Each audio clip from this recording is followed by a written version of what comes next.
সিদ্ধিরগঞ্জে BNP ঘোষিত রাষ্ট্রকাঠামো বিনির্মাণের রূপরেখার ৩১ দফা জনগণের কাছে উপস্থাপনে ৩ নং ওয়ার্ড বিএনপি ও অঙ্গ সংগঠন আয়োজিত আলোচনা সভায় বিএনপির জাতীয় নির্বাহী কমিটির সদস্য অধ্যাপক মামুন মাহমুদ বলেছেন, অন্তর্বর্তী সরকার যেন অস্থির হয়ে যায়, তারা যেন সুন্দরভাবে দেশ পরিচালনা করতে না পারে। সেজন্য শেখ হাসিনা নির্লজ্জের মতো দিল্লিতে বসে দেশ ও সরকারের বিরুদ্ধে নানা ধরনের ষড়যন্ত্র করে যাচ্ছে।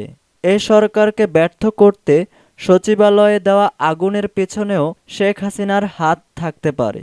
সকল ষড়যন্ত্র মোকাবেলা করে ৭১-এর স্বাধীনতার চেতনাকে ধরে রেখেই ৫ আগস্টের বিপ্লবের চেতনার সমন্বয়ে দেশকে এগিয়ে নিতে হবে। রাষ্ট্রের বিরুদ্ধে কোনো প্রকার ষড়যন্ত্র হলে জনগণ আবার রাজপথে নামবে। শনিবার ২৮ ডিসেম্বর বিকেলে নারায়ণগঞ্জের সিদ্ধিরগঞ্জের সানারপাড় এলাকায় বিএনপি ঘোষিত রাষ্ট্রকাঠামো বিনির্মাণের রূপরেখা ৩১ দফা জনগণের কাছে উপস্থাপনে উক্ত আলোচনা সভায় আরও উপস্থিত ছিলেন নারায়ণগঞ্জ সিটি কর্পোরেশনের ৩ নং ওয়ার্ড বিএনপির সহসভাপতি আতাউর রহমান আক্কেল আলীর সভাপতিত্বে শনিবার ২৮ ডিসেম্বর বিকেলে নারায়ণগঞ্জের সিদ্ধিরগঞ্জের সানারপাড় এলাকায় বিএনপি ঘোষিত রাষ্ট্রকাঠামো বিনির্মাণের রূপরেখার ৩১ দফা জনগণের কাছে উপস্থাপনে ৩ নং ওয়ার্ড বিএনপি ও অঙ্গ সংগঠন আয়োজিত আলোচনা সভায় তিনি এসব কথা বলেন।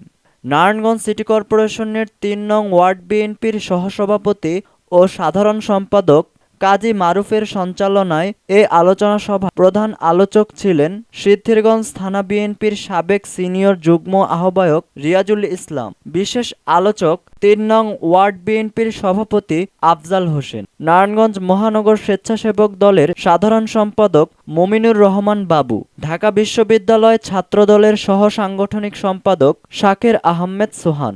আরও উপস্থিত ছিলেন জেলা বিএনপির সাবেক আইন বিষয়ক সম্পাদক শাহ আলম মানিক, নারায়ণগঞ্জ মহানগর যুবদলের সাবেক সহ সাধারণ সম্পাদক আক্তারুজ্জামান মৃধা, মহানগর ছাত্রদলের সাবেক সহসভাপতি সিফাতুর রহমান রাজু, নাসিক ১ নং ওয়ার্ড বিএনপির সভাপতি গাজী মনির হোসেন, ৯ নং ওয়ার্ড বিএনপির সভাপতি বাবলু প্রধান ও ৬ নং ওয়ার্ড বিএনপির সভাপতি ওকিল উদ্দিন ভূঁইয়া।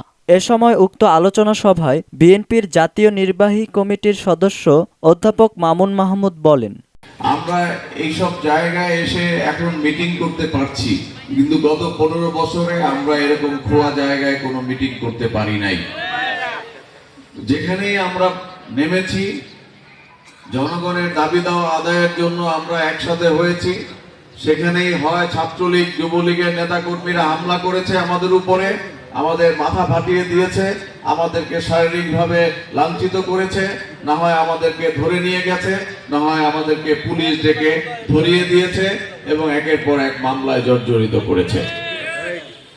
এই ছিল দেশের একটা চিত্র গত ১৫ বছর। যাই হোক, গত জুলাই এবং আগস্টে যে একটা বিপ্লব হয়ে গেল, সেই বিপ্লবের ফলে দেশে একটু স্বস্তি ফিরে এসেছে। মানুষ এখন বুক ফুলিয়ে চলতে পারে, মানুষ এখন মন খুলে কথা বলতে পারে, প্রাণ খুলে হাঁটতে পারে এবং নিঃশ্বাস নিতে পারে। এই স্বস্তিটা ফিরে এসেছে।